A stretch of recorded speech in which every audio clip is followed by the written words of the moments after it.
What ancient force lies beneath the surface of water? Calm, beckoning, but ultimately lethal. Why do drownings persist in the same lakes generation after generation? Could ancient myths of spirits and demons reflect a hidden, global intelligence haunting the deep? And why do military reports, folklore, and modern disappearances all point to the same mysterious patterns in rivers, oceans, and lakes worldwide? In nearly every civilization, water is not just sustenance, it is a spiritual veil, a boundary between the known and the unknown. From the still lochs of Scotland to the rain-drenched jungles of the Amazon, water is both guardian and destroyer. In ancient Mesopotamia, it birthed creation. In Norse myths, it drowned worlds. Modern sonar technology may chart the depths, but cannot explain the overwhelming presence many feel when standing beside certain lakes or seas.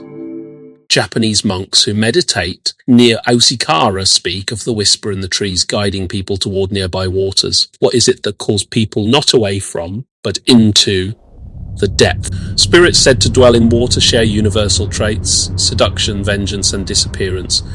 The Kappa of Japan pulls victims down. The Rusalka of Eastern Europe sings the doom to their deaths. The Amazon's Yakuruna lures travelers into the deep. In Patagonian lakes, locals avoid moonlit waters where El Cuero, a skin-like creature, is said to drag cattle and humans alike under. What unites these stories is not just fear, but repetition. Whether in myth or coroner's report, the pattern is the same. Victims vanish silently, often in calm water, only to reappear lifeless and changed. Mami Wata, goddess of beauty and death, rules oceans and rivers across West Africa and the Caribbean. Yet her cousins are legion. La Serene in Haiti, the Boto in Brazil.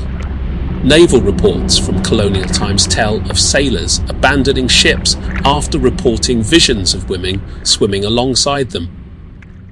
In recent decades, African naval stations have classified strange sonar blips near known Mami Wata shrines as cultural anomalies with no explanation offered. It is said, though, she chooses vanish in trances, and that their bodies, if found, show no struggle, just serenity. Terance's case mirrors incidents at Japan's Lake Yamanaka, where multiple hikers vanished within meters of shore. Japanese police divers found one young man's body with his boots neatly placed beside the lake, a ritualistic detail never explained. In Terance's case, a canal barely waist deep claimed a non-swimmer with his dry phone still on him. Did he walk in willingly? Was it compulsion, trance, or invitation? Patterns like this suggest a non-violent, persuasive force like a song or a summoning, too subtle for forensics to capture. The Lake Ross drownings echo far beyond Wisconsin. In Argentina, 6 teenagers disappeared from a beach near Lago Nahuel, Huapi in 1997. Only 3 bodies were recovered. In Russia's Lake Baikal, divers have reported sightings of humanoid figures under the ice. In Pittsburgh, Dakota James was pulled from a previously searched river zone with signs of decay that didn't match the time missing. These global echoes across language, faith and nation suggest not coincidence, but a script playing out on water's stage.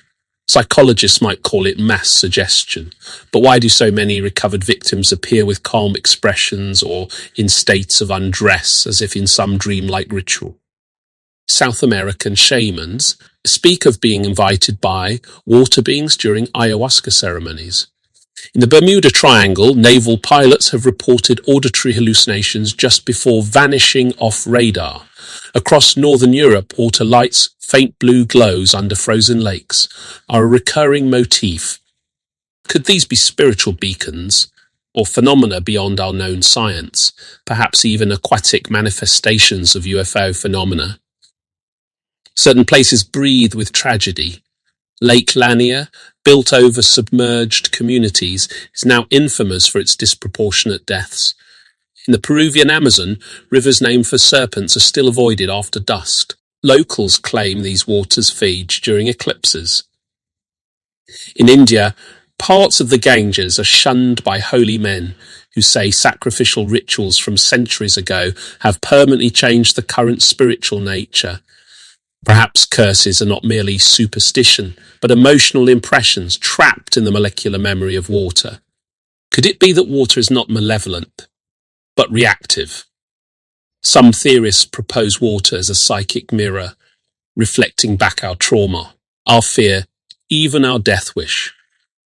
Regions with water-linked deaths often show spikes in sleepwalking, depressive episodes, or hallucinatory states. In Norway, several drowning victims were last seen walking straight into fjords during full moons. The water did not chase them. It welcomed them. Legends speak of gods demanding offerings, of lakes requiring balance through blood. Modern drownings are not generally interpreted this way, yet the regularity, the tone, the chilling peace on recovered faces leads some to believe we are still participating in old rites, as if water takes whom it is owed.